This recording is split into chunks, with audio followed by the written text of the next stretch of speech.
বাস্তবতা দেখেন, 90% মুসলিমের কান্ট্রি বলি আমরা, নিজে আপনি দেখবেন 90% মানুষ নামাজ পড়ে না। পরিসংখ্যানটা একটু কম বেশি হতে পারে, 80% হতে পারে, আমার মনে হয় না এর বেশি হবে। চিত্র দেখার জন্যে মসজিদে গেলেই যথেষ্ট। একটা এলাকার জনসংখ্যার পরিসংখ্যান করা যায় না আদমশুমারিতে? আপনি হিসেব করে দেখেন যে আপনার এই উপজেলা বলেন বা জেলা বলেন, এটা কোন জায়গায় আমি ঠিক বলতে পারছি না, পীরগঞ্জ, জাহাঙ্গীরাবাদ, এই জায়গায় নিশ্চয়ই মানুষের সংখ্যা আছে, গভর্নমেন্টের কাছে আছে না? আদমশুমারি আছে। আদমশুমারি নেন, মসজিদের সংখ্যা হিসাব করেন, এবং আপনি প্রত্যেকটা মসজিদে একটা করে প্রতিনিধি পাঠান, পাঠিয়ে দেখেন ফজর এবং এশার নামাজে কয়জন মুসল্লি এসেছে, বা 5 ওয়াক্ত নামাজে কয়জন মুসল্লি এসেছে। জুমার নামাজ দিয়ে হিসাব করবেন না, জুমার নামাজে মুনাফিকরাও নামাজ পড়তে যায়। ঈদের নামাজ দিয়ে হিসাব করবেন না, তারাবির নামাজ দিয়ে হিসাব করতে হবে না। অনেক বেরোজাদারও তারাবির নামাজ পড়ে, সেখানে গিয়ে ভুল ধরা শুরু করবে, এটা ঠিক নাই, ওটা ঠিক নাই, দেখবেন মসজিদে হই হুল্লা করবে, অথচ 5 ওয়াক্ত নামাজে নাই। এমনই হয় বাস্তবতা। আর যারা 5 ওয়াক্ত নামাজ পড়ে দেখবেন বিনয়ী হয়, অহংকার মুক্ত হয়, নীরব থাকে, ঝামেলা এড়িয়ে চলে। তো পরিসংখ্যান করে দেখেন যে একটা ইউনিয়নের মধ্যে বা উপজেলার মধ্যে কতজন মানুষ আছে, কতগুলো মসজিদ আছে, কতজন নামাজে যায়, তাহলে আপনি বাস্তবতা বুঝতে পারবেন। পরিসংখ্যান করেন যে আপনার এই পুরো উপজেলায় বা জেলায় কতজন মুসলিম আছে এবং মুসলিমদের মাঝে কতজন সহি শুদ্ধভাবে আল কোরআন তেলাওয়াত করতে যান। কিন্তু যখন আপনি বলবেন আল কোরআনের আলো ঘরে ঘরে জ্বালো, বলবেন ঠিক না বেঠিক, সবাই বলবে ঠিক, ঠিক না বেঠিক। দেখছেন, এটা তো ঠিকই, এটা একটা অদ্ভুত কালচার চলছে আর কি। মানুষের কাছে জিজ্ঞেস করে, কোরআনের একটা কথা বলে মানুষকে জিজ্ঞাসা করে আপনারা বলেন ঠিক না বেঠিক। মানুষ যদি বলে বেঠিক, তাহলে কি ওটা বেঠিক হয়ে যাবে? মনে করেন কোরআন থেকে বলল যে আল্লাহ পাক সুদকে হারাম করেছেন, বলেন ঠিক না বেঠিক। তো মানুষ বলছে ধরেন বেঠিক, তাহলে কি এটা হারাম হয়ে যাবে, হালাল হয়ে যাবে? মানুষের কথায় ঠিক বেঠিক নির্ধারণ হবে? আমি এটা বোঝাতে যাচ্ছি, মানুষের কথায় ঠিক বেঠিক নির্ধারিত হবে? পৃথিবীর ম্যাক্সিমাম মানুষ যদি বলে যে সুদ হালাল, হালাল হবে? জেনা হালাল, হালাল হবে? মদের লাইসেন্স দেওয়া যাবে? একটা আল্লাহর বান্দা যদি দাঁড়িয়ে বলেন যে মদ হারাম, সুদ হারাম, জেনা হারাম, সেটা হারাম থাকবে না? এটা আল্লাহ পাকের বিধান। তো যখন আপনি অডিয়েন্সকে বলবেন আল কোরআনের আলো ঘরে ঘরে জ্বালো, আপনারা সবাই রাজি আছেন? বলবে হ্যাঁ সবাই রাজি আছে। প্রত্যেকের ঘরগুলো ঘুরে দেখেন, প্রত্যেকটা ঘরে একটা করে মানুষ পান কিনা যে পবিত্র কোরআন বিশুদ্ধ করে তেলাওয়াত করতে চান। আর কতটুক বিশুদ্ধ হয়, আমাদের এই ভাইদের মতো আলেমদের কাছে আসবেন, তেলাওয়াত শোনাবেন, তারাই বলে দিবে কতটুক শুদ্ধ হয়। কথা কি বুঝতে পারছেন? আমি আপনাকে বাস্তবতা আগে দেখাচ্ছি, মুসলিমদের করণীয়তে পড়ে যাচ্ছে। আর আপনি মাথায় রাখেন, আমরা বলি যে এটা 90% মুসলিমের দেশ। এবার আসেন যারা কোরআন পড়া জানে, বা যারা হাফেজে কোরআন হয়েছে, বা যারা জীবনে অন্তত কোরআনটা বিশুদ্ধ করে তেলাওয়াত করা শিখেছেন, তাদের মধ্যে কত পার্সেন্ট মানুষ কোরআনের অর্থটা জানে? এটা আবার একটা পরিসংখ্যানের বিষয়। যারা মাদ্রাসা ব্যাকগ্রাউন্ডে পড়েন তাদের কথা ডিফারেন্ট, কিন্তু বাংলাদেশে প্রচুর মানুষ, কয়েক কোটি মানুষ কিন্তু জেনারেল ব্যাকগ্রাউন্ড থেকে আমরা পড়াশোনা করে বের হই। তাদের মধ্যে কতজন মানুষ কোরআন জীবনে পড়েছে, অর্থ বুঝেছে, বা 10টা 20টা সূরা মুখস্থ করেছে? খুঁজে বের করেন। 20-30 বছর পড়াশোনা করেও দেখবেন ওযুর ফরজ কয়টা জানে না, নামাজের ফরজ কয়টা জানে না, যাকাতের নিসাব বলতে পারবে না। জিজ্ঞাসা করেন এখন আরবি কোন মাস চলছে, বলতে পারবে না। কোনো সম্পর্কই নাই দিনের সাথে। সম্পর্ক এতটুকু, জুমার দিনে যেতে হয়, মসজিদে যাই, ইমাম সাহেব আরবি দিয়ে জানে কি বলে, শুনি, 2 রাকাত নামাজ পড়ে খোরমা দেয়, নিয়ে চলে আসে। সমস্যাটা এরকম সংস্কৃতি। তো কোরআন কেন্দ্রিক চিন্তা করেন। আবার দেখেন যারা কোরআন আমরা টুকটাক বুঝি ভাঙাচোরা। আমরা আবার কোরআনের আদেশ এবং নিষেধ কতটুকু মেনে চলি এটা একটা বড় বিষয়। যারা আমরা কোরআন হাদিস কিছুটা বুঝি তারা আবার কোরআনের আদেশ মানে কিনা, নিষেধ বর্জন করে কিনা, এটা আরেকটা বড় বিষয়। বাস্তবতা দেখবেন কতগুলো ফ্যামিলি পান যেই ফ্যামিলিগুলোর মধ্যে পর্দা কায়েম আছে। খুঁজে দেখেন, আপনি নিজের পরিবার থেকে শুরু করেন, আমি আমার পরিবার থেকে শুরু করি, আপনি আপনার থেকে শুরু করেন, আপনার আত্মীয়দেরকে দেখেন, বংশকে দেখেন, সমাজকে দেখেন, আপনি খুঁজে পাবেন কতগুলো পরিবার পাবেন যেখানে পর্দার বিধান কায়েম আছে। পরিবারের মেয়ে পর্দা করে, মা পর্দা করে, বোন পর্দা করে, অল্প সংখ্যক, ইল্লা মাশাআল্লাহ। হ্যাঁ, এমনও পরিবার আছে যেই পরিবারের সদস্যরা জীবন চলে গেলেও পর্দা ছাড়বে না, এমনও আছে। এমনও পরিবার আছে পরিবারের প্রত্যেক সদস্য আলেম। এমনও পরিবার আছে যে নামাজ না পড়লে পরিবারে ভাত দেওয়া হয় না, এমনও আছে। এগুলোর সংখ্যা কত? নিতান্তই কম। বাস্তবতায় আসেন আপনি, বাস্তবতায় এমন এগুলোর সয়লাভ চলছে। আবার একটা বড় ইস্যু বলি, মুসলিমদের কথা বলছি। আপনি প্রত্যেকটা পরিবারের জরিপ চালিয়ে দেখেন কতগুলো পরিবারে হালাল রিজিক ঢুকছে। হালাল রিজিক, মাথার ঘাম পায়ে ফেলা হালাল রিজিক পরিবারে ঢুকছে, হালাল খেয়ে পরিবার পরিজন জীবনযাপন করছে। কতটা পরিবার? ম্যাক্সিমাম পরিবার সুদখোর, ম্যাক্সিমাম। যে আমি নিজেকে সুদ থেকে মুক্ত মনে করছি, বিসমিল্লাহ। মনে করেন আমি একটা বাসায় ভাড়া থাকি, কথার কথা মনে করেন, কথার কথা। এখন ধরেন বাসার মালিক সুদি ব্যাংক থেকে লোন নিয়ে বাড়ি করেছে, কথার কথা, এক্সাম্পল দিচ্ছি। এখন এই টাকাগুলো, ভাড়াটিয়াদের টাকাগুলো নিয়ে তিনি ব্যাংকের লোন শোধ করেন, কথা বুঝতে পারছেন? আর একবার লোন নিলে তো শোধ করা চারটাখানি কথা না, চক্রবৃদ্ধি হারে বাড়তে থাকবে। এটাই ওদের উদ্দেশ্য ছিল, রক্ত চুষে খাওয়া, সাক। যার ফলে ধনী ধনী হতে থাকে, গরিব আস্তে আস্তে আরো গরিব হতে থাকে। আর আমি অনেকদিন বলেছি এটা মায়ের সাথে জেনা করার মতো পাপ, এবং আল্লাহ এবং তার রাসূলের সাথে যুদ্ধ করার মতো পাপ। দলিল আপনি সহিহ বুখারী খোলেন আর সূরা বাকারা পড়েন। সহিহ বুখারীতে আরও আছে 36 বার জেনা করলে যে গুনাহ হয়, 1 দিরহাম সুদ খেলে সেই গুনাহ হয়।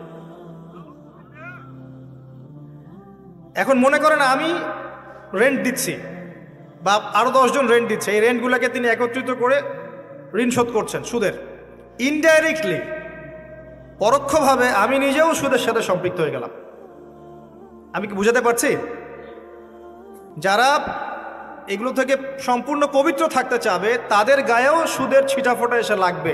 এটা সেই আখিরুজ্জামান, এটা ওই যুগ না। এই যুগের কথাই নবী সাল্লাল্লাহু আলাইহি ওয়াসাল্লাম হাদিসের মধ্যে বলেছেন, এমন যুগ আসবে যে মানুষের পক্ষে রিবা থেকে বেঁচে থাকে এত দুষ্কর হয়ে যাবে যে যারা বেঁচে থাকতে চাইবে তাদের গায়েও সুদের ছিটাফোঁটা এসে লাগবে। এই হলো সেই যুগ।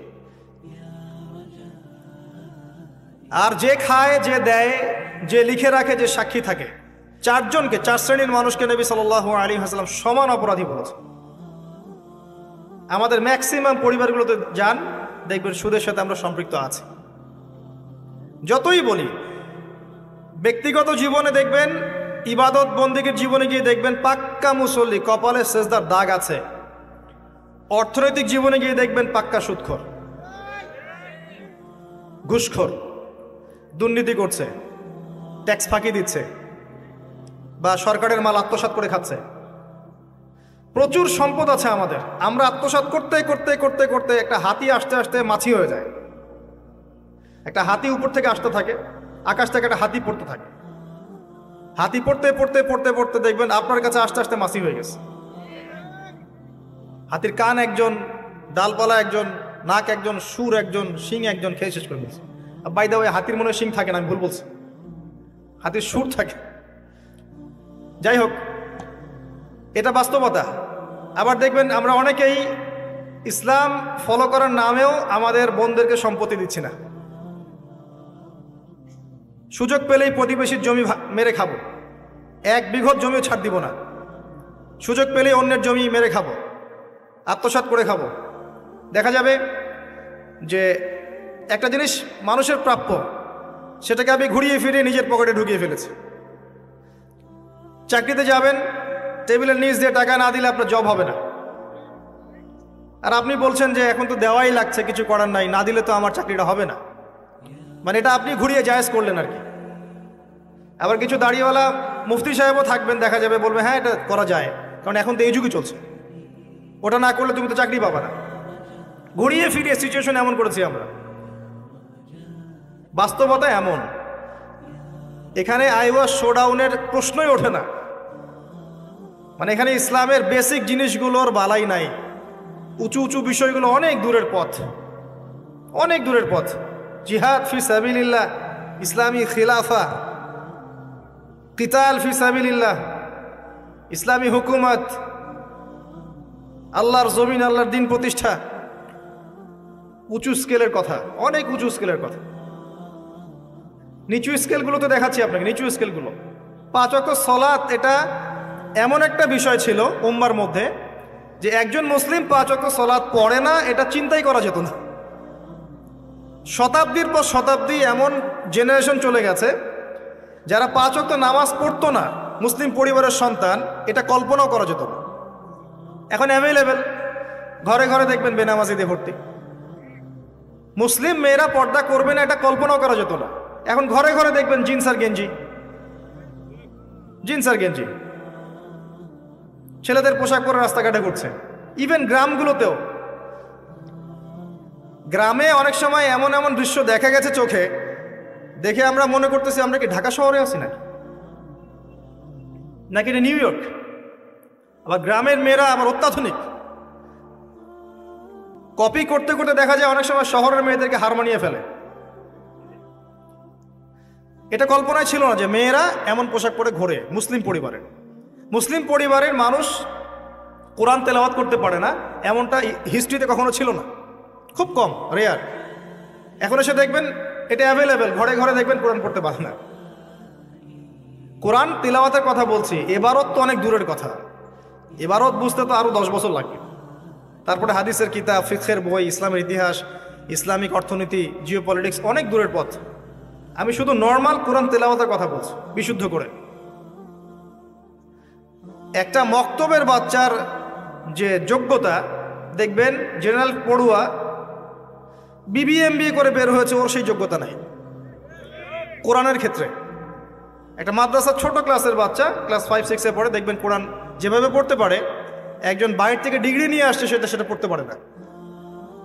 এরপরেও সে বলছে আমি শিক্ষিত, এবং সেখান থেকে পাশ করে এসে বলছে যে ইসলাম এই যুগে চলে না, ওই যুগে চলতো, পর্দার বিধানগুলো আসলে ওই যুগে ভালো ছিল, এই যুগে এগুলো চলে না, এটা এগিয়ে যাওয়ার যুগ, এটা কো এডুকেশনের যুগ, এবং এটা হচ্ছে ফ্রি মিক্সিংয়ের যুগ। ফ্রি মিক্সিং বোঝেন তো, নারী পুরুষ একসাথে চলবে, মাহারাম গায়রে মাহারাম একাকার, এটার নাম ফ্রি মিক্সিং। যেমনটা আপনার স্কুলে চলছেন, কলেজে চলছেন, ইভেন জব সেক্টরেও চলছেন, প্রতিটা সেক্টরেই চলছেন, ইভেন পলিটিক্যাল ক্ষেত্রেও চলছেন ফ্রি মিক্সিং।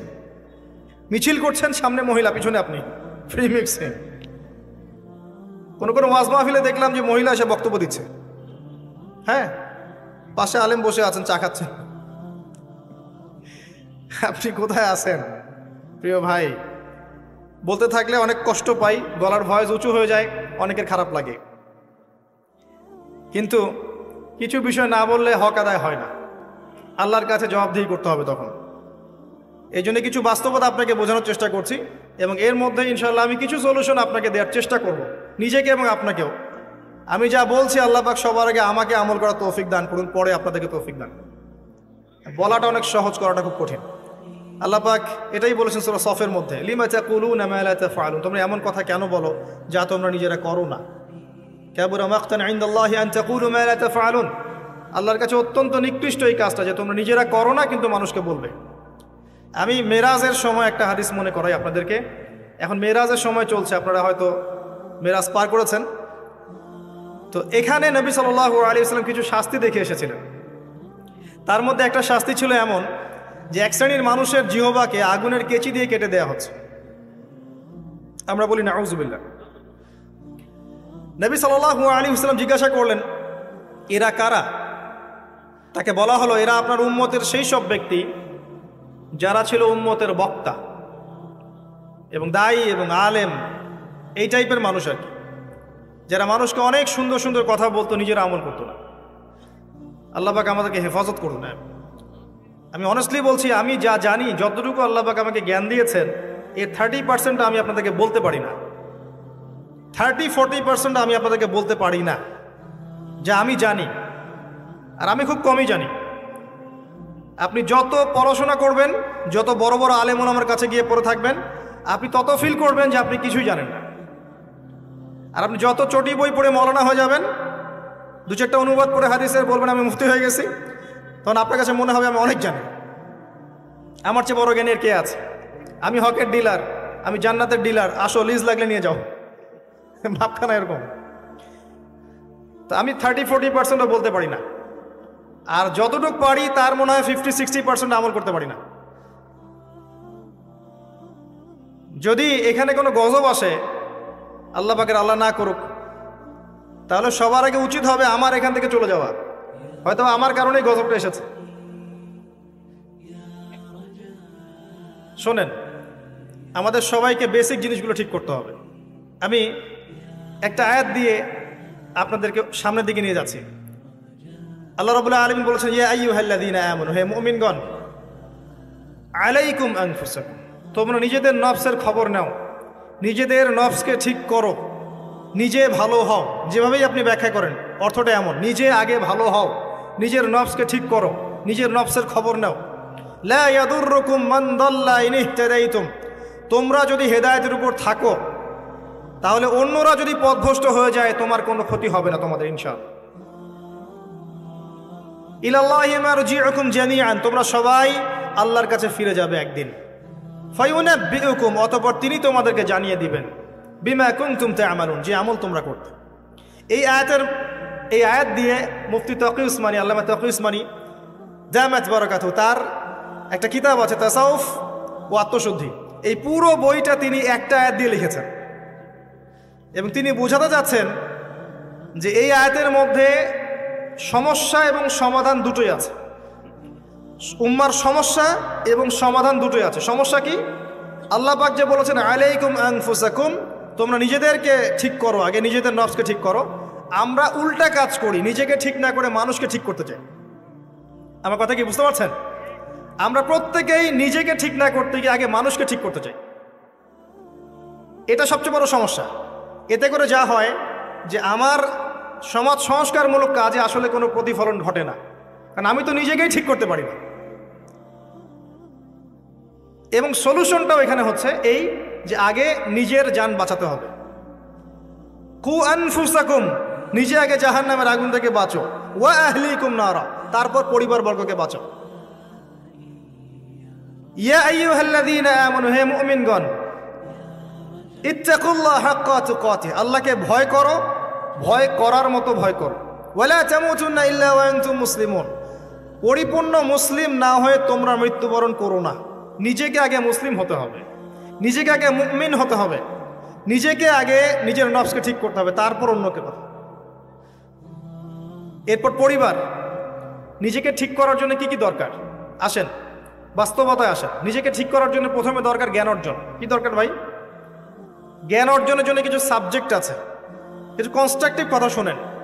সাবজেক্ট আছে, আপনাকে আগে আল কোরআন পড়তে হবে 1 নাম্বার, 2 নাম্বার আপনাকে হাদিস পড়তে হবে, 3 নাম্বার আপনাকে ফিকহ পড়তে হবে, 4 নাম্বার আপনাকে ইসলামের হিস্ট্রি পড়তে হবে, ইতিহাস, 5 নাম্বার ইসলামের অর্থনীতি পড়তে হবে, 6 নাম্বার ইসলামিক ফিলোসফি পড়বেন, 7 নাম্বার রাসূল সাল্লাল্লাহু আলাইহি ওয়াসাল্লামের জীবনী পড়বেন, সাহাবায়ে কেরামদের জীবনী পড়বেন, 8 না শিখবেন।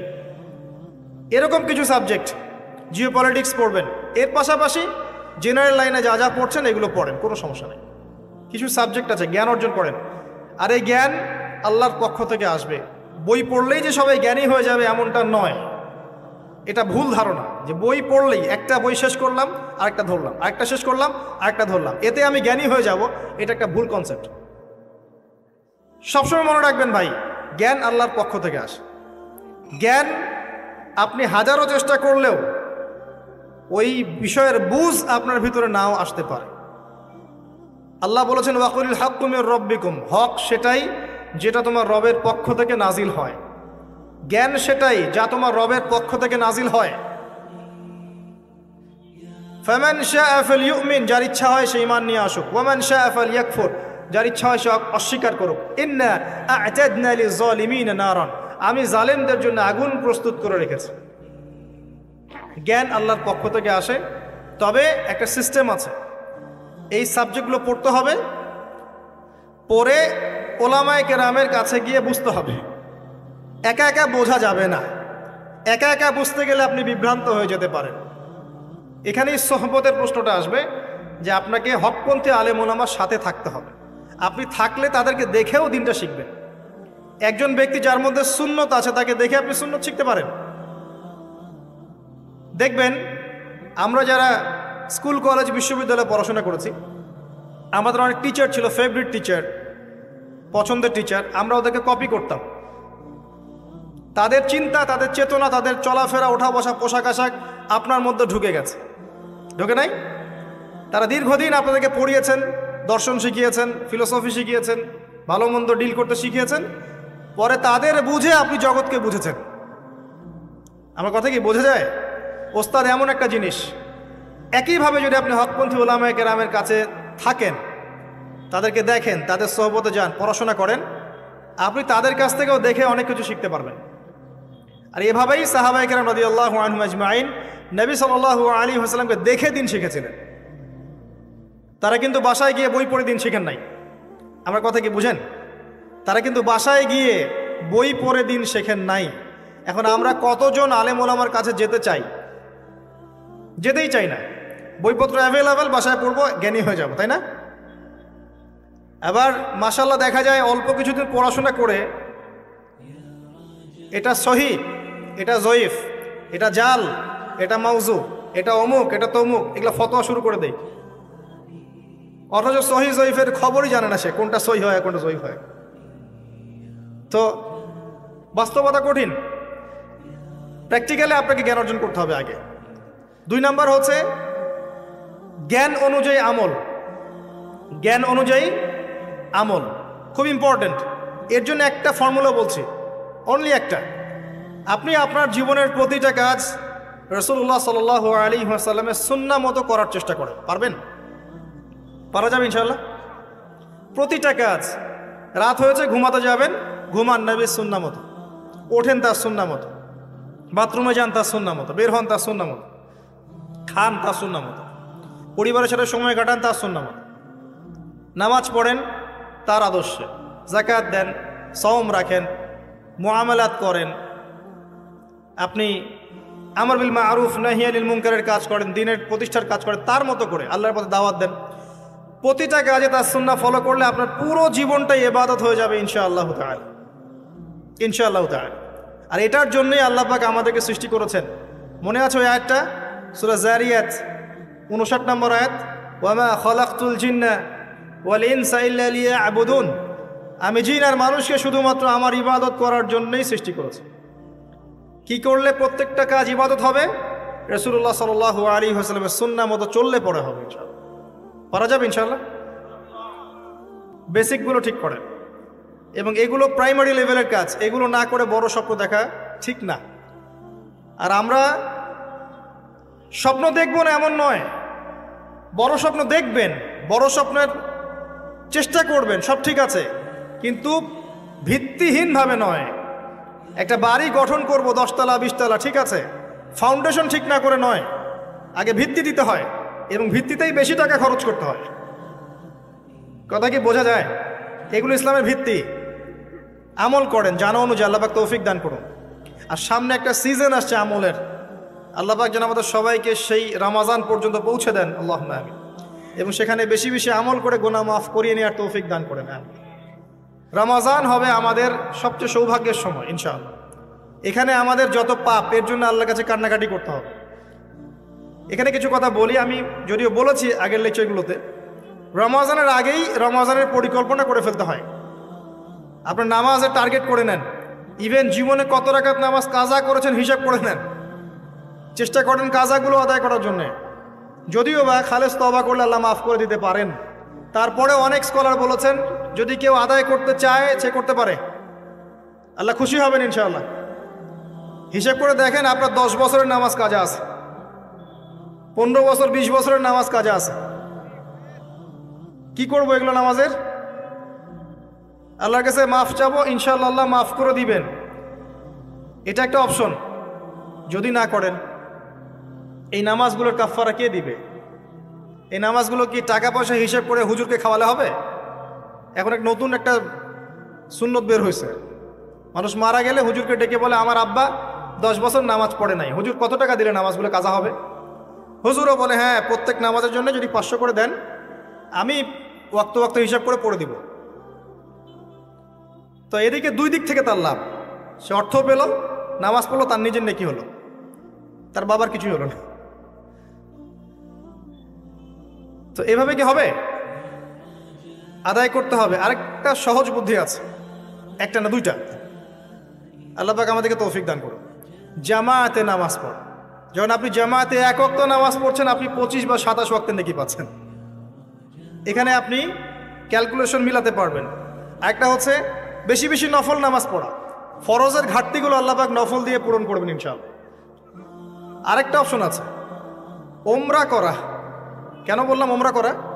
ওমরা করতে গেলে আপনি কাবা ঘরে হারামে নামাজ পড়বেন, আবার যদি আপনি মদিনা জিয়ারত করতে যান, সেখানেও কিন্তু নববীতে নামাজ পড়বেন। সেখানে 1 রাকাত নামাজ পড়লে আপনি 1000 রাকাতের নেকি পাচ্ছেন, আর হারামে 1 লাখ। হারামে 1 রাকাত পড়লে 1 লক্ষ নেকি হবে। তো ওখানে হারামে যদি আমি 2 রাকাত নামাজ পড়ি বা একটা ফরজ পড়ি, তাহলে 1 লাখ ফরজ হচ্ছে। কথা কি বুঝতে পারছেন? এটা একটা অপশন কাফারা দেয়ার। আল্লাহ পাক আমাদেরকে তৌফিক দান করুন, আমিন। তো নিজের আমল নামার হিসেব করতে হবে। ঠান্ডা মাথায় রাত্রেবেলা ঘুমানোর আগে চিন্তা করেন, ওয়াল্লাহি আমি চিন্তা করছি এটা, ওয়াল্লাহি চিন্তা করেন আপনার জীবনে যখন থেকে আপনার ভালো মন্দ বোঝার ক্ষমতা হয়েছে, ঠান্ডা মাথায় রিকল করার চেষ্টা করেন আপনার মেমোরিকে, যে আপনি কি কি বড় বড় পাপ করেছেন। পারা যাবে? একটা খাতা নেন সামনে, নিয়ে লিখেন যে আমি 10টা বান্ধবীর সাথে প্রেম করেছি, বড় পাপ তো জেনা।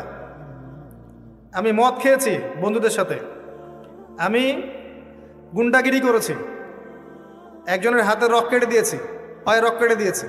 আছে না এগুলো আমার নামে মানুষের? আমি রিলিফের মাল মেরে খেয়েছি, আমি বোনের সম্পত্তি অধিকার দেইনি, পিতা মাতাকে আমি বৃদ্ধাশ্রমে পাঠিয়েছি, আমি এটা করেছি ওটা করেছি। হিসাব করা যাবে না? এগুলো তো করেছি আর করি নাই। আমি নামাজ পড়ি নাই এতদিন, এত ওয়াক্ত, আমি যাকাত দেই নাই, আমি রোজা রাখি নাই। পারা যাবে না? আমরা না করলে কি হবে? লেখা আছে না? দেখানো হবে না? সে ব্যক্তি বুদ্ধিমান যে নিজের হিসাব নিজে নিয়ে নিল দুনিয়ায়। এই জায়গায় আসেন, নিজের হিসাব নিজে নিয়ে নেন দুনিয়ায়।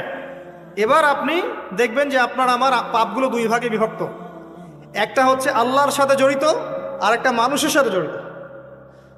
আল্লাহর সাথে যেগুলো জড়িত, ইনশাআল্লাহ 2 রাকাত নামাজ, অনলি 2 রাকাত নামাজ ওযু করে এসে মুখলেসভাবে আদায় করে চোখের পানি ফেলে দিয়ে শেষ রাতে আল্লাহকে বলা, আল্লাহ আমি এই পাপ করেছি, আল্লাহ আমাকে মাফ করুন।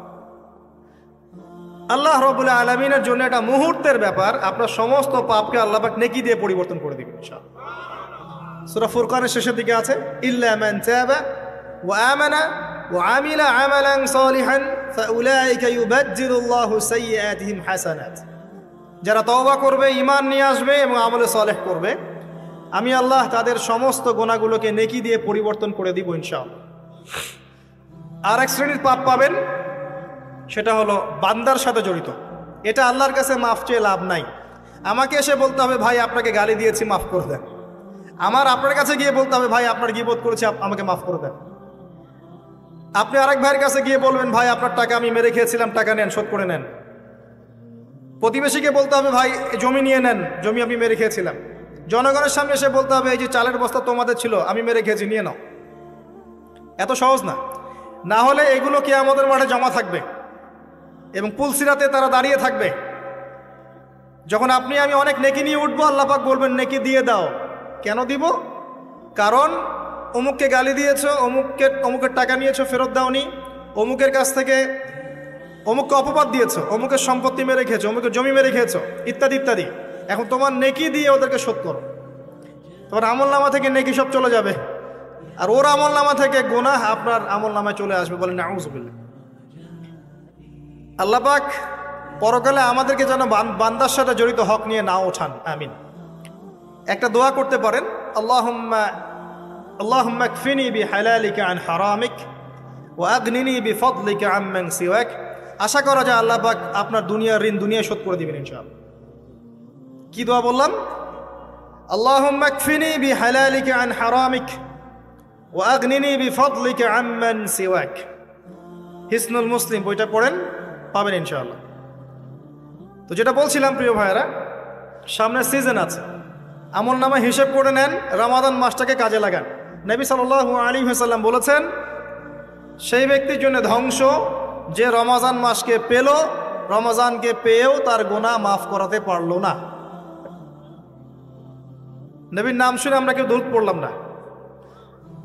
নবী সাল্লাল্লাহু আলাইহি ওয়াসাল্লাম বলেছেন, সেই ব্যক্তি ধ্বংস হোক যে রমজান মাসকে পেল, কিন্তু এই রমজান মাসকে পেয়েও তার গুনাহ মাফ করাতে পারলো না। আমরা এদের অন্তর্ভুক্ত হতে চাই না। আল্লাহ পাক হেফাজত করুন।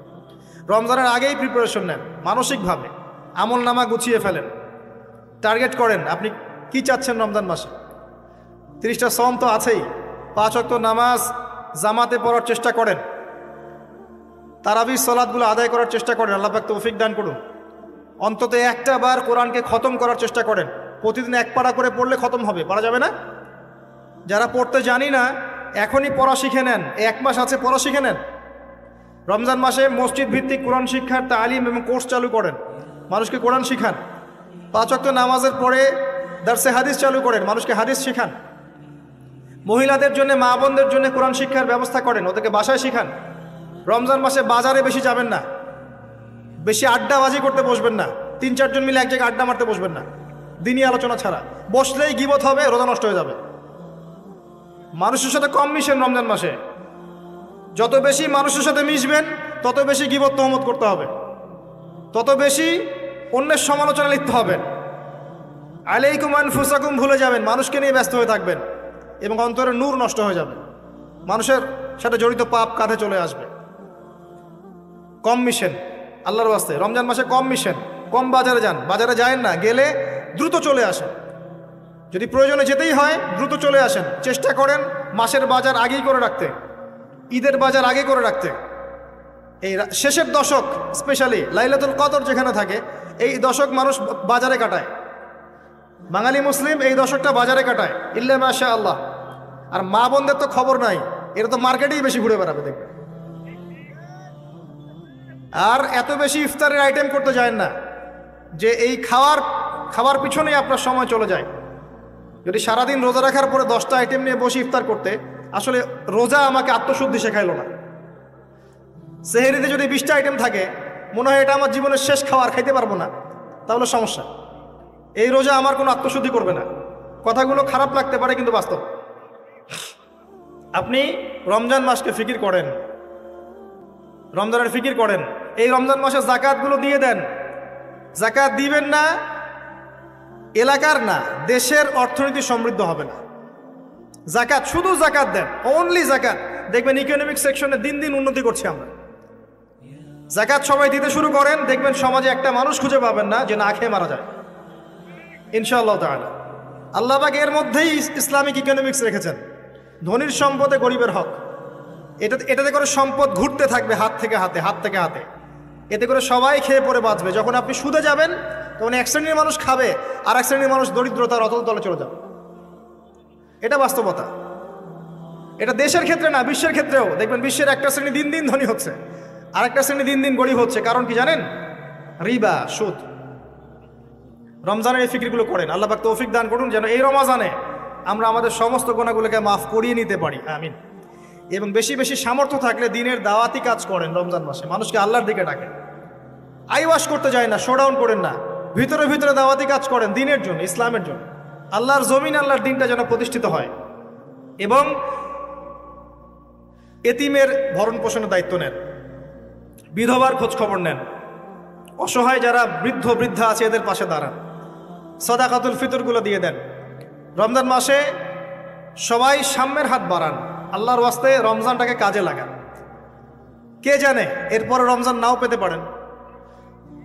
আর বিশ্বে যা শুরু হয়েছে, কোন দিন যে বিশ্ব পারমাণবিক বোমার মধ্যে চলে যায় আল্লাহ ভালো জানেন, আল্লাহ ভালো জানেন। এটা সম্ভাবনা নাই এমন নয়, সমূহ সম্ভাবনা আছে। সমূহ সম্ভাবনা। দেখতে থাকেন কি হতে থাকে ফিউচার। এবার আসেন, আমি যে কথাগুলো বলছিলাম, জ্ঞান অর্জনের পরে আমল, এরপরে হচ্ছে আপনার আত্মশুদ্ধি। আত্মশুদ্ধির কয়েকটা মাধ্যম আমি বলে দেই। বেশি বেশি কোরআন তেলাওয়াত, বেশি বেশি আল্লাহর জিকির, বেশি বেশি মৌতের স্মরণ, বেশি বেশি পরকালের ফিকির। পারা যাবে ইনশাল্লাহ। এবং কম কম কথা বলা, কম কম খাওয়া, কম কম ঘুমানো, কম কম মানুষের সাথে মেশা। পারা যাবে? এগুলো আত্মশুদ্ধির জন্য দরকার আছে। এবং আত্মশুদ্ধিওয়ালা মানুষদের সোহবতে গিয়ে থাকা পারা যায়? আল্লাহ পাক তৌফিক দান করুন। এরপরে আসবেন বেসিক কাজে, আপনার ইকোনমি হালাল কিনা দেখেন। হারাম রিজিককে ঘরে ঢুকতে দিয়েন না, সুদকে ঢুকতে দিয়েন না। আল্লাহর ওয়াস্তে হাত জোর করে অনুরোধ করছি, সুদকে ঢুকতে দিয়েন না, ছেড়ে দেন। আল্লাহ আপনার রিজিকের দায়িত্ব নেবেন। ওয়ারযুকুহু মিন হাইসু লা ইয়াহতাসিব, এমন উৎস থেকে আল্লাহ আপনাকে রিজিক দিবেন আপনি কল্পনা করতে পারবেন না। আপনি মনে করেন না রিজিকের মালিক আপনি নিজেই, সুদ না খেলে আপনি রিজিক পাবেন না, এমনটা ভাবেন না। এটা ভাবার নাম হলো শিরক। এটা শোনেন, যখন আপনি মনে করছেন যে এটা ছাড়তে আমি পারবো না, যদি আমি ছেড়ে দেই আমার পরিবার চলবে না, আমি চলতে পারবো না, মানে আপনি মনে করছেন রিজিকের মালিক আপনি নিজেই। এটা শিরক। আল্লাহর উপর তাওয়াক্কুল করে ছেড়ে দিতে পারলে দেখবেন আল্লাহ আপনাকে বেহিসাব রিজিক দেবেন ইনশাআল্লাহ। এটা আপনি কল্পনা করতে পারবেন না। মিন হাইসু লা ইয়াহতাসিব, আপনার কল্পনার বাহির থেকে আল্লাহ আপনার রিজিক দিবেন ইনশাআল্লাহ। আপনি কল্পনা করতে পারলে আয়াতটা ঠিক হবে না, আপনার কল্পনার বাহির থেকে রিজিক আসবে ইনশাআল্লাহ। এবং এটা হচ্ছে দিন দিন বহু মানুষ সুদ ছেড়ে দিচ্ছে আলহামদুলিল্লাহ, এবং হালাল ব্যবসা করছে, হালাল কিছু করার চেষ্টা করছে। আল্লাহ পাক ওদেরকে না খাইয়ে রাখেন নাই, বরং সুদখোরদের চেয়ে ভালো রেখেছেন আলহামদুলিল্লাহ। চেষ্টা করেন এরপরে বেসিক পরিবারের আদর্শ ঠিক করার জন্য। পরিবারে কালিমা থাকবে, কি থাকবে? লা ইলাহা ইল্লাল্লাহ, তাওহীদ থাকবে। পরিবারের সুন্নত থাকবে, পরিবারে তালিম থাকবে, পরিবারের মধ্যে পর্দা থাকবে। এবং এগুলো বাস্তবায়নের চেষ্টা আমরা করব। যদি এরপরে পরিবারবর্গ না শোনে, আপনি আসহাবুল কাহফ হয়ে যান। কথা বোঝা যায়? যদি বলতে বলতে বুঝাতে বুঝাতে দাওয়াত দিতে দিতে আপনি ক্লান্ত হয়ে যান, কিছুতেই মানুষ আপনার পরিবারবর্গ কথা না শোনে, সেপারেট পরিবার গঠন করেন, আলাদা পরিবার করুন, একা থাকেন, সুসম্পর্ক বজায় রাখেন, যার যার হক তাকে তাকে দিয়ে দেন, কিন্তু আপনি আলাদা পরিবার গঠন করেন, নিজে একা থাকেন। আমরা অনেকে মনে করি যে আলাদা হয়ে যাওয়াটা খারাপ। আত্মীয়তার সম্পর্ক বজায় রেখে আলাদা ইসলামিক পরিবার গড়া সুন্নত। কথা কি বোঝাতে পারছি না? আত্মীয়তার সম্পর্ক বজায় থাকবে, যার যার হক তাকে তাকে আপনি দিবেন, দিয়ে আপনি স্বতন্ত্র আদর্শ ইসলামিক পরিবার গড়বেন, এটা সুন্নত। কারণ একটা বড় পরিবার যেখানে আপনি দিন পালন করতে পারছেন না, পর্দা নাই, হালাল রিজিক নাই, আপনার আত্মনির্ভরশীলতা নাই, আপনার মতামতের কোনো মূল্য নাই, ইসলাম আপনি পালন করতে চান বাধা দেয়া হয়, আপনি আলাদা হয়ে যান, আলাদা স্বতন্ত্র পরিবার গঠন করেন দিনের জন্য, এবং আদর্শ স্ত্রীকে বিয়ে করেন, আদর্শ সন্তান মানুষ করেন। দেখবেন আগামীতে ইনশাল্লাহ পরিবারটা ভালো ফলাফল বয়ে আনবে ইনশাল্লাহ। কিছু করার নাই, ইসলামের জন্য আমাকে স্বার্থপর হতে হবে। ইসলামের জন্য স্বার্থপরতার সুযোগ আছে। যখন দাওয়াত দিতে দিতে বোঝাতে বোঝাতে মানুষ একবারে ক্লান্ত হয়ে যায়, তখন নূহ আলাইহিস সালাম পর্যন্ত বলেছেন, রব্বি আন্নী মাগলুবুন ফান্তাসির, আল্লাহ আমি পরাজিত হয়ে গেছি, আমাকে সাহায্য করো। আল্লাহ পাক প্লাবন নামিয়ে দিয়ে সবাইকে ধ্বংস করে দিয়েছে। লূত আলাইহিস সালাম শেষমেশ তার স্ত্রীকে ছেড়ে চলে গেলেন। নূহ আলাইহিস সালাম তার সন্তানকে রেখে চলে গেলেন। মুহাম্মদ সাল্লাল্লাহু আলাইহি ওয়াসাল্লাম তার চাচাদেরকে রেখেই চলে গেলেন মদিনায়, হিজরত করলেন। চাচার ইসলাম কবুল করলো না। আবু লাহাব করেছে? করে নাই। ইভেন আবু তালেব, যিনি দীর্ঘদিন নবী সাল্লাল্লাহু আলাইহি ওয়াসাল্লামকে সাপোর্ট দিয়েছেন, সর্বশেষে গিয়ে কালিমা পড়তে বলেছেন নবী সাল্লাল্লাহু আলাইহি ওয়াসাল্লাম, তিনি কালিমা পড়েন নাই, বলেছেন আমি আব্দুল মুত্তালিবের ধর্মের উপরেই থাকলাম। কি হলো তাহলে? ইচ্ছা করে কাউকে হেদায়েত দেয়া যায়?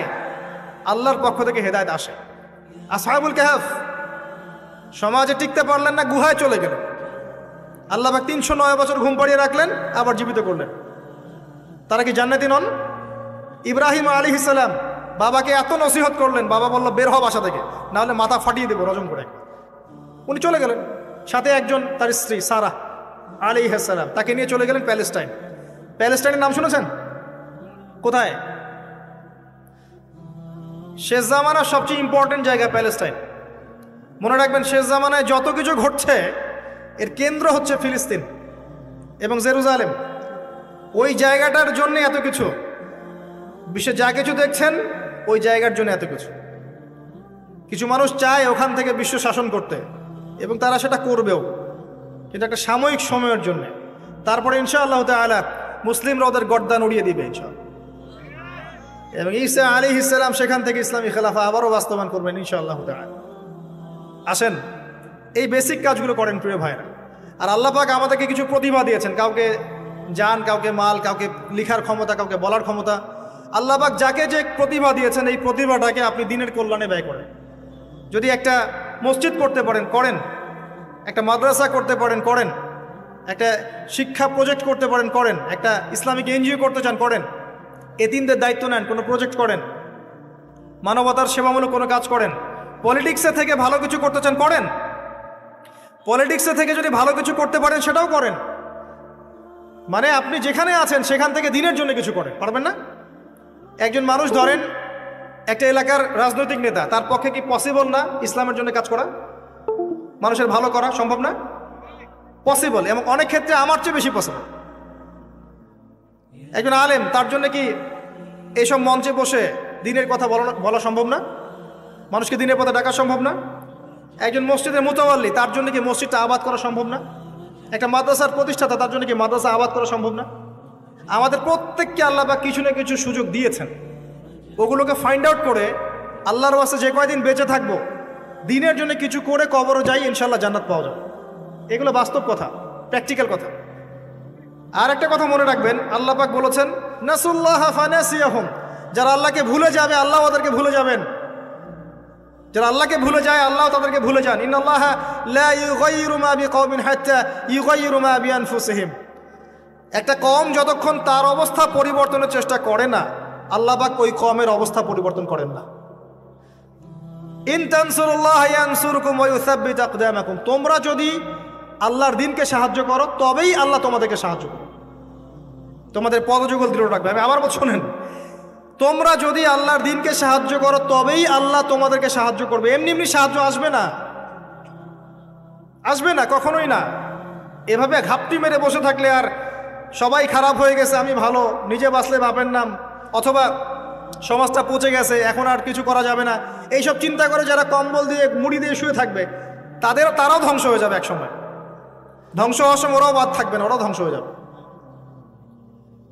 তো আল্লাহর দ্বীনকে সাহায্য করেন, যার যতটুকু ক্ষমতা আছে, প্রতিভা আছে, আল্লাহ পাক সামর্থ্য দিয়েছেন।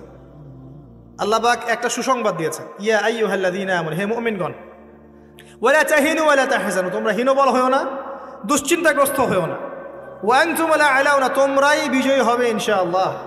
ইন কুনতুম মুমিনিন, যদি প্রকৃত অর্থে তোমরা মুমিন হয়ে থাকো, যদি তোমরা প্রকৃত অর্থে মুমিন হয়ে থাকো তোমরাই বিজয়ী হবে ইনশাআল্লাহ। হীনবল হয়ো না, দুশ্চিন্তাগ্রস্ত হয়ো না। আল্লাহ পাক আরো আয়াতে বলেছেন, তোমরা কি ভেবেছো এমনি এমনি জান্নাতে চলে যাবে?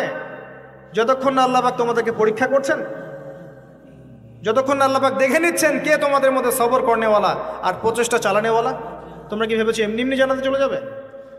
তো এগুলো হচ্ছে বাস্তব কথা। এবার আসেন, এখন আমরা যে পরিস্থিতির মধ্যে আছি এখান থেকে পুরোপুরি উত্তরণ সম্ভব না, ফুল স্টপ।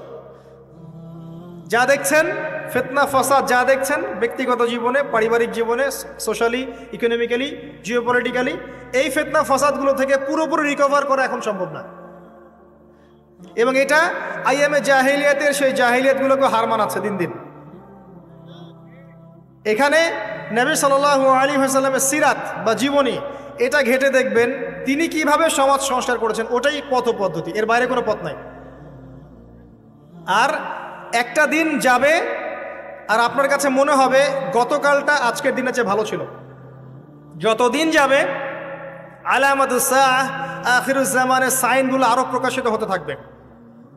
মানুষ মারা যাবে, মানুষ বেশি বেশি মরবে, মহামারীতে হোক, হত্যাকাণ্ডে হোক, যুদ্ধে হোক, মানুষ মরবে বেশি বেশি সামনে।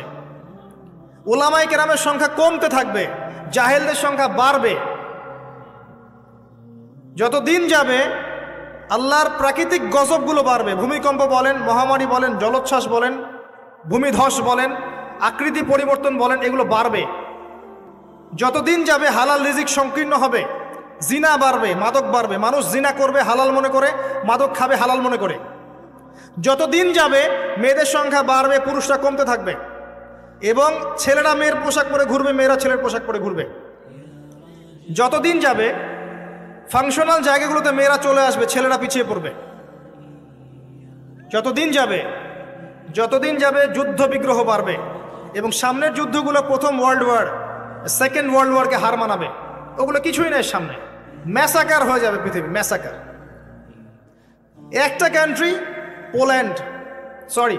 অস্ট্রিয়া হাঙ্গেরি, সেখানে রাজপুত্রকে গুলি করা হয়েছে তার স্ত্রী সহ। এই ইস্যুটাকে কেন্দ্র করে সে তার পার্শ্ববর্তী দেশটাকে আক্রমণ করলো 2 সপ্তাহ পরে। এখন পার্শ্ববর্তী দেশের বন্ধু রাষ্ট্র ছিল রাশিয়া। সে বলল যে আমার বন্ধুকে আক্রমণ করা হলে আমি চুপ থাকবো না। আর অস্ট্রিয়া হাঙ্গেরি বলল আমি আমার বন্ধুকে ডেকে নিয়ে আসছি। তাহলে কে তোমার বন্ধু? জার্মানিকে ডেকে আনা হলো। জার্মানি যুদ্ধে ঝাঁপিয়ে পড়লো অস্ট্রিয়া হাঙ্গেরির জন্য। রাশিয়া এদিক থেকে জার্মানিকে আক্রমণ করছে, জার্মানি এদিক থেকে ডিফেন্ড করছে। এদিকে অস্ট্রিয়া হাঙ্গেরি তার প্রতিবেশীকে আক্রমণ করছে। এবার ফ্রান্স বলল যে রাশিয়া আমার বন্ধু, আমি জার্মানিকে ছাড়বো না। তখন ফ্রান্স যুদ্ধে ঝাঁপ দিল, সে জার্মানির এগেনস্টে যুদ্ধ করলো। ম্যাসাকার অবস্থা, এমন যুদ্ধ যে একদিনে 17,000 মানুষ মারা গেছে। কয়েক ঘন্টার মধ্যে 17,000 মানুষ শেষ, এমন হয়েছে। এবং পানি পথে, আকাশ পথে, সব পথেই হয়েছে। এবার ব্রিটেন বলছে যে ফ্রান্স আমার বন্ধু, আমিও চুপ থাকবো না, সেও যুদ্ধে চলে আসলো। কি ইস্যুটা ছিল? ওই যে রাজপুত্রকে গুলি করে হত্যা করেছে 1914 সালের সামার, গ্রীষ্মকালে। এই একটা ইস্যু থেকে আস্তে আস্তে একটা করে দেশ হতে হতে আমেরিকা পর্যন্ত ইনভলভ হয়েছে। এবং 5 থেকে 6 বছরের ব্যবধানে কয়েক কোটি মানুষ মারা গেছে, কয়েক কোটি। এগুলো হিস্ট্রি পড়েন। সামান্য ইস্যু নিয়ে বিশ্বে কি হতে পারে আপনার কল্পনাও নাই। সিরিয়ার ইস্যুটা দেখবেন, সামান্য ইস্যু ছিল, আস্তে আস্তে 10টা 12টা 15টা রাষ্ট্র ইনভলভ হয়ে গেল। মানুষ মরে শেষ, রেফিউজি, ম্যাসাকার অবস্থা। বিশ্ব এদিকে যাচ্ছে আস্তে আস্তে। চিরদিন এমন অবস্থা থাকবে না। নিজের আখের গোছান, নিজের আকীদা ঠিক করেন, আমল ঠিক করেন, পরকালের প্রস্তুতি নেন, হিসেব কিতাব চুকিয়ে দেন, হালাল খান, পরিবার গঠন করেন, পর্দা কায়েম করেন, দিনের জন্য কিছু করেন। সময় নাই হাতে আমাদের। আর ব্যক্তিগত কাজগুলো বেশি বেশি করে করেন, ওই দিকে দেখার সময় নাই। ওগুলো দেখে আপনি কিছু করতে পারবেন না, কারণ হাত বন্ধ, কিছু করার নাই। অতএব ওইসব বড় বড় ফিকির করে এখন আপনার লাভ নাই। ওটা যাদের করা তারা করবে, যাদের ওইসব ক্ষমতা আছে ওরা করবে, আমি করতে পারবো না। কিন্তু পরিস্থিতি বুঝতে পারছি যে পরিস্থিতি ভালো না, নিজের পরকালের ফিকির করে। যতদিন যাবে এগুলো বাড়বে, এবং মানুষের মধ্যে নৈতিকতা কমবে, পারস্পরিক হৃদ্যতা, ভালোবাসা কমে যাবে। বাপকে হত্যা করবে সন্তান, মাকে হত্যা করবে সন্তান, পিতা মাতার সাথে দাস দাসীর মতো আচরণ করা হবে। দেখবেন কয়দিন পর জেনা এমনভাবে বাড়ছে যে মানুষ মেয়েদের দিকে আকর্ষণ হারিয়ে ফেলে ছেলেদের সাথে জেনা করা শুরু করবে। নাউজুবিল্লাহ পড়ছেন? এটা বাড়ছে দিন দিন। এটাকে বলে হোমোসেক্সুয়ালিটি বা সমকামিতা, দিন দিন বাড়ছে। এরপরে দেখবেন বাচ্চাদেরকে ধর্ষণ করা হবে, এটাও দিন দিন বাড়ছে এখন। এরপর মানুষ কি করবে জানেন? গবাদি পশুর সাথে জেনা করবে। দেখে নিয়েন, এই কথাও ফলবে ইনশাল্লাহ। আর ইকোনমিক সেকশনে তো অনেক আগে বলেছিলাম আপনার টাকার মান কমবে, সম্পত্তি লস হবে, দিন দিন এদিকে ওয়ার্ল্ড যাবে। কি করবেন? ওই যে কাজগুলো বলেছি, বেসিক কাজগুলো ঠিক করেন। আল্লাহর ওয়াস্তে প্রথমে তওবা করে আল্লাহর দিকে ফিরে আসা।